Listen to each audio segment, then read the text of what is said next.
friends, I got a really cool deck to share with you today. This one's called the Carnival at the End of the World. And I tell you, I have not seen a review of this, but when I saw it online, I'm thinking to myself, this is a deck I just gotta have. And the book does come separately, so I recommend picking it up because it has a lot of information about the card and what the artist had in mind when they actually created this.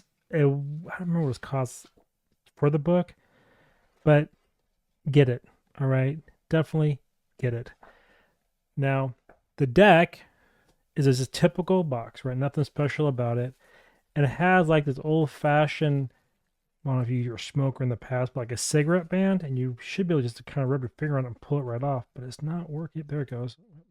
Pull the band off it, and you are good to go. So we'll take the plastic off. Actually, I'm going to leave the plastic on just to protect the box, which is kind of nice. And again, I don't remember what I paid for it. I think I got it at tarotArts.com, where I picked this up from. I have to double check that, but I definitely will drop you a link in the description so you can go pick it up. And I have no affiliation, so I don't get a dime if you buy a deck from them, you know. I think they're a great supplier and the quality is always really high. Now, these cards are limited finish, it feels like. I'm already liking this. I haven't even looked at them yet. Yeah, so you want a book, you're going to have to get the additional book because there's no book with the deck. And let's see. And these cards are so different than the norm. And there's a bunch of extra cards as well. And that's why I got the booklet because I don't know what they even mean. Now, there are major and minor arcana, so we're going to separate them out real quick. And then we'll just go ahead and run through this to put the minors together. Because it's always nice to see how they look suit to suit, right? It just helps you see how they work together. Because remember, each suit builds on the other. Or they complement or they contradict, depending on the suit. Like air and fire can create a tornado or a firestorm or whatever, just really destructive force. Where you have fire and water, it's mellow, right? It simmers, it mellows it out. And that's why I like to look at the cards side by side just to see the vibe that I'm getting with it. Hold on. Okay. So give me a second to lay these out, and then we'll go ahead and start running through the major arcana. But yeah, the quality of this deck is amazing. The cardstock is nice. Okay, so let's drop the camera down and get on with this and just see this really interesting deck that I found. And again, it is called the Carnival at the End of the World. So, yeah, here we go. So, this first card, I have no idea what it even means, but it's Ortoski or something. What does that even mean? Let's look in the book. That's why you want to get the book. Okay, so supposedly this character leaps into the void, the perimeters of which Falk carefully skirts. And so this character here, is that Falk?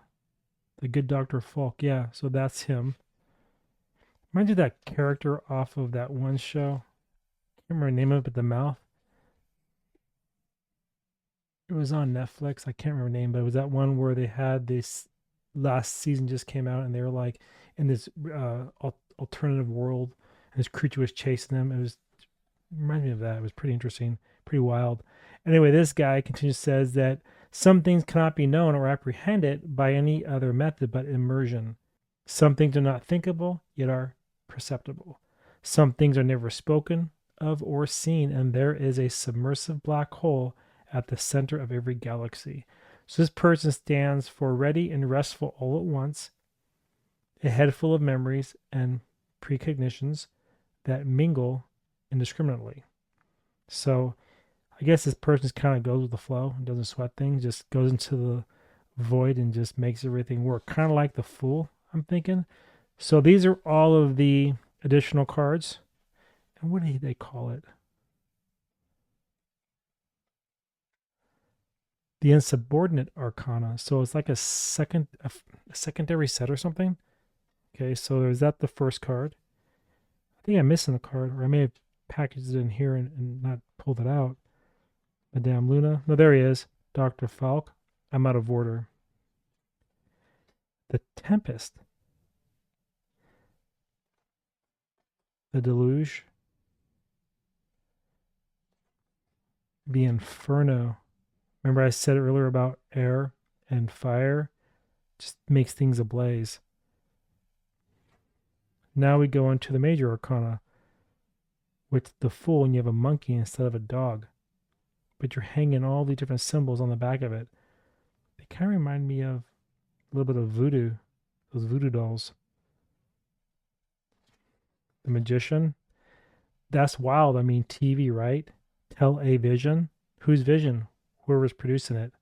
That is magic. The High Priestess. Okay. The Empress. The Emperor. Elephant head. Holding the staff.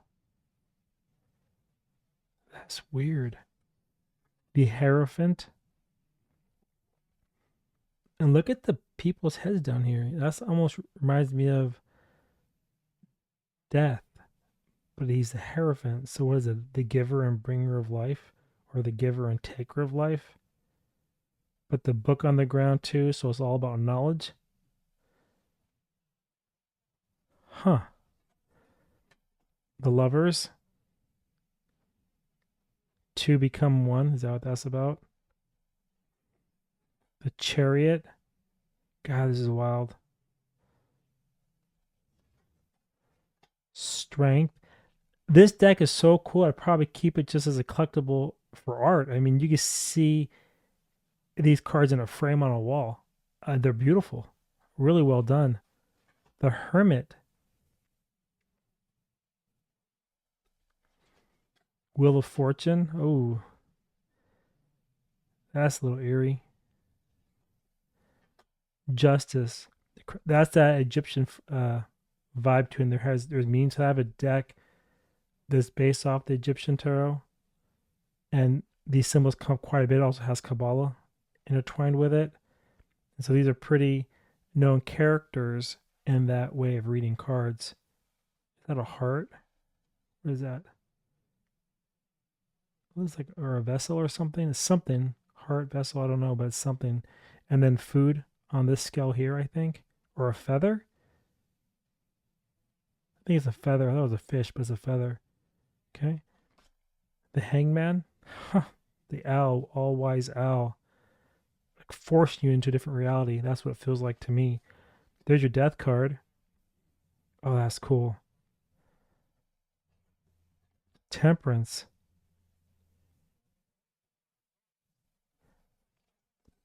The Devil. You liking this deck? So I'm loving this deck so far. I think it's absolutely wonderful. It's like a work of art in your hands. I don't know if I'd read with it, but it's just gorgeous. The Tower. The Star. The Moon. Okay. The Sun.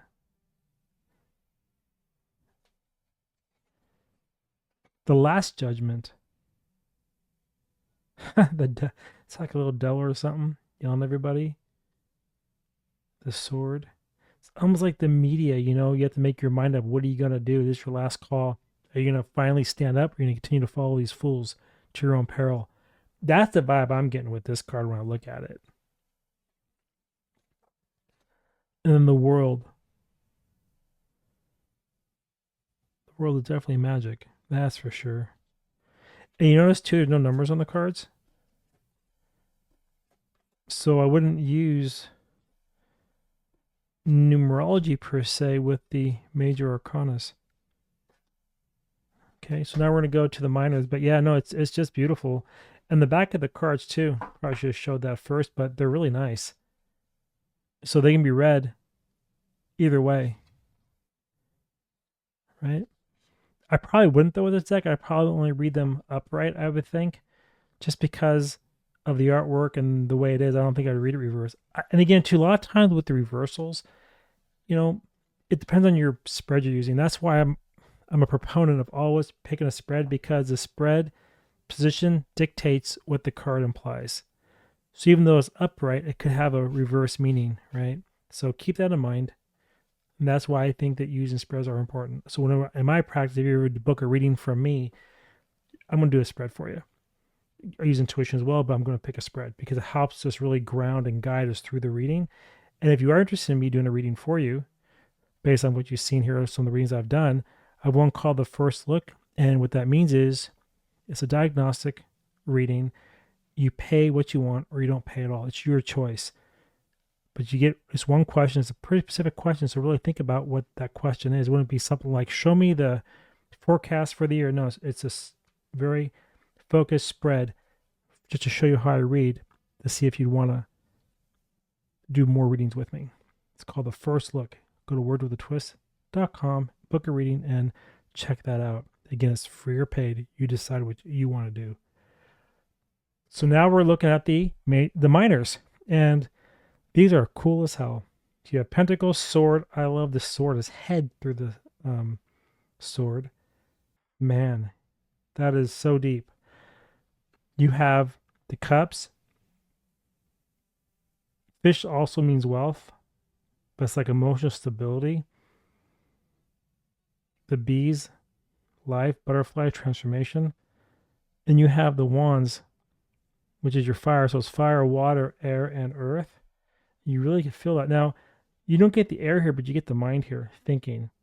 So it's a really cool way this was rendered. And they do have the numbers on top as well. So this, I probably would use numerology with the majors, with the minors. Okay, the 2.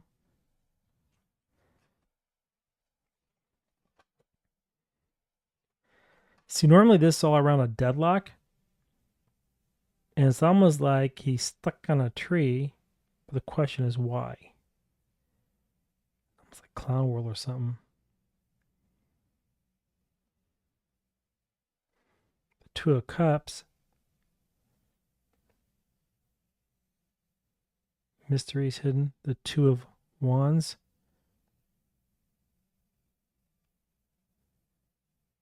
Huh. And the 2 of Pentacles. It's funny how it's a movie reel. You're going to make what you want out of life. You got to decide how you're going to proceed forward. I love that. That's a really awesome rendition for a 2 of Pentacles. The 3s.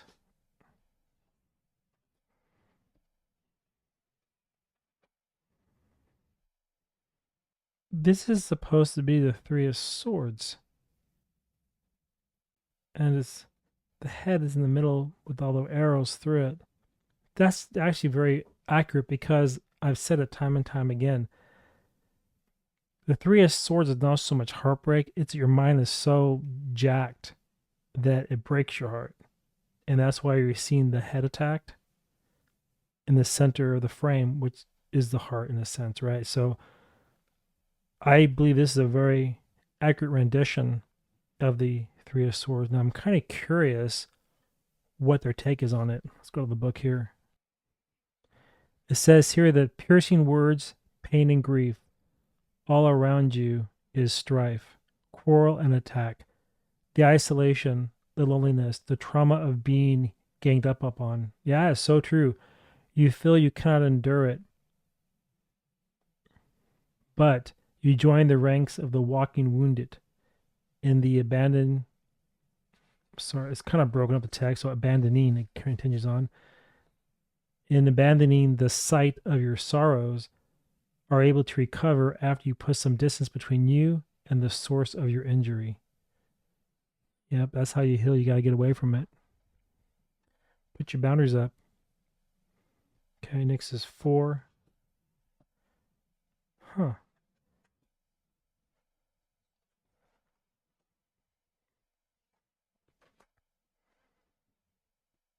These are really wild. I like them. 5.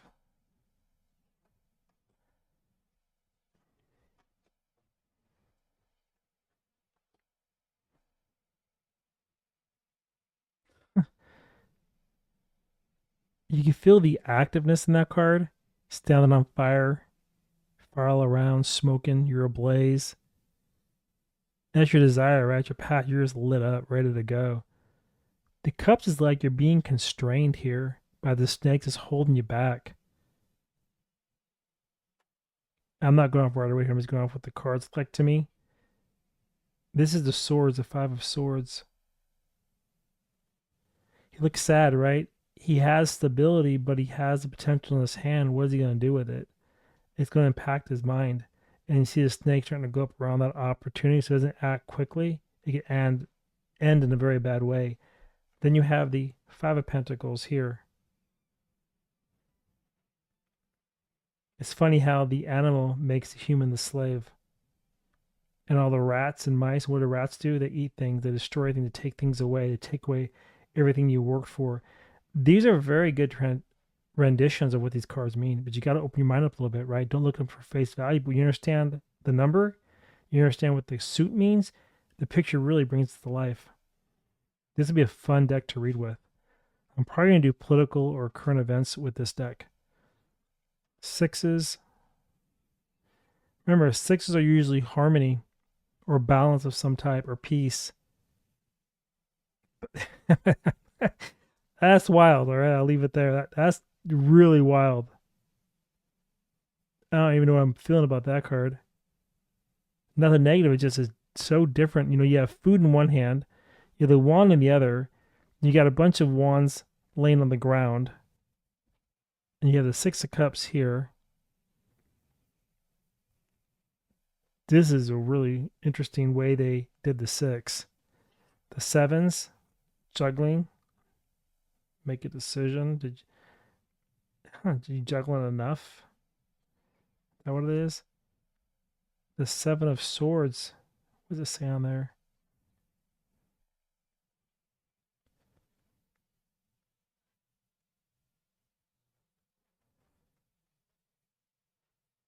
You can't really read that. The text on it, but via something. Probably Latin or something. I don't know. I don't know what that is. What language or letters are. I can't read without my glasses. Okay. Seven of Cups. And then the seven. Man, it's really wild the way they did the wands. I don't know what this suit means though. Like they're wearing this gown. I don't want to say clowns, but reminds me of American Horror Stories. And it's a character out of there. It reminds me of off the last card as well with the six. Eight.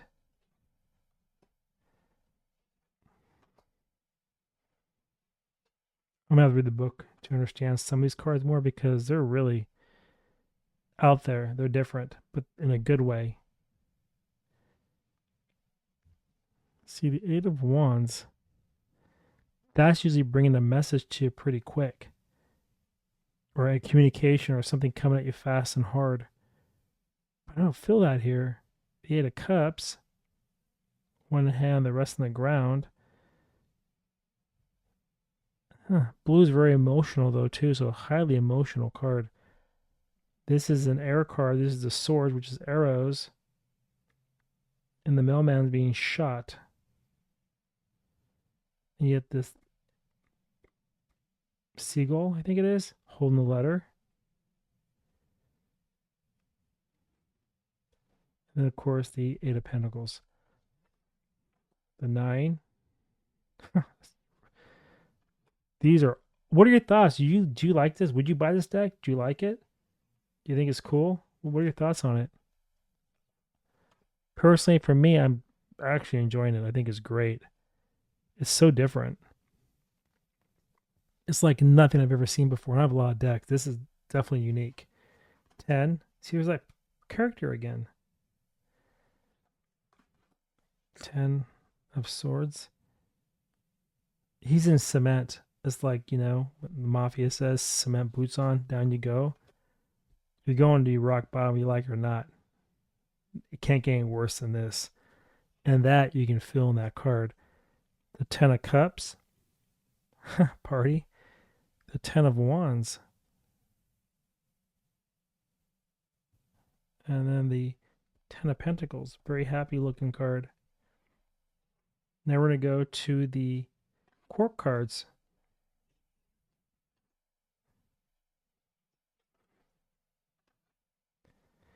It's funny how they use the Page of Swords as an ear.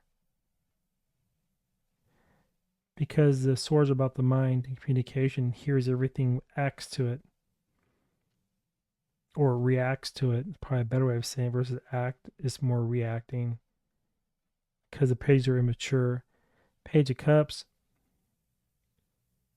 Bison. I don't know what that is. I don't see a walrus or something.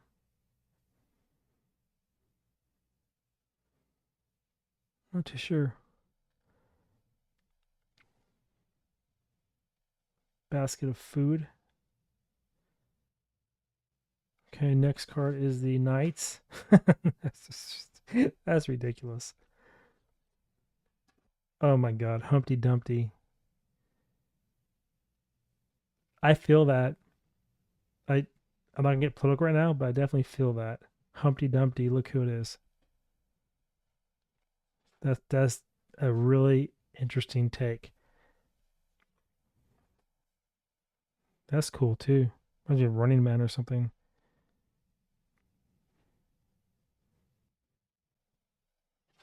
The Queen. Oh.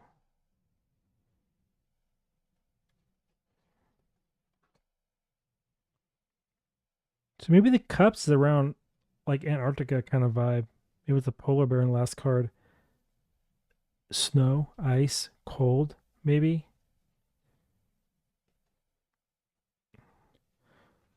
Yeah, I'm not feeling that in a burqa, I'll tell you that right now. That shows more being trapped than anything else. It's actually killing your fire, not releasing your fire, or hidden agenda. But then you have the arrows, they were shooting them up. So I don't know, that's a really wild take on the Queen of Wands. Because I don't feel the fire energy in that card at all. Because usually the Queen wants to get up and go, and she has a cat to ward off things that aren't so great, right? Salamander, I don't know if it's on a throne or not, but the King as a salamander was all around containing the fire. That's a really wild take on the Queen. Now the King of Pentacles. This is cool. The King of Swords. Oh man. Edward Scissorhand a little bit. The King of Cups. Yeah, it's got that Arctic vibe to it. The King of Wands. See, I don't get the transition, but let me look at that up. Let's put it side by side. Now, for the Queen of Wands, it says, there is a type of focused power that burns so bright it must be covered and contained. When freed from devices of constraint and concealment, it pierces its target with a glance. Okay. And skillfully apprehends whatever is set in its path or its sights. You'll get what you want, come hell or high water. Success is manifesting, attracting, and whatever you undertake, all will be uncovered and revealed to you. That's definitely a different way to read the Queen of Wands, but that's their take on it, and that's fine. So I wouldn't read that in the traditional sense, but it's definitely an interesting way of looking at the Queen of Wands. Now, the deck is, again, brilliant. As far as the size is concerned, let me compare this to a normal traditional tarot deck. But again, the quality's high. They do feel like linen cards. They have that texture to them. They're a little slippery as well, but they're gorgeous. Gorgeous quality. Okay, so let me grab a normal deck to show you the size difference. See, so it's quite a bit taller. I want to say about a good ½ inch. As far as the thickness is concerned, oops, let me get up here on the side a second. Okay.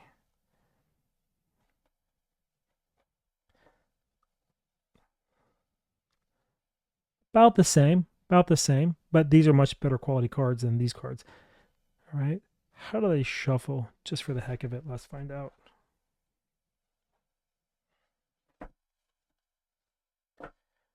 My hands are kind of small, so these are really large for me. But you see that they shuffle really nice. So no problem there on a bridge shuffle. And then on a side shuffle, this is your thing. Like butter, they go together very well. So yeah, I'm not going to read with you. I'm not going to read today. But anyway, that's the deck. I'd love to hear your thoughts on it. Do you like it? Do you enjoy it?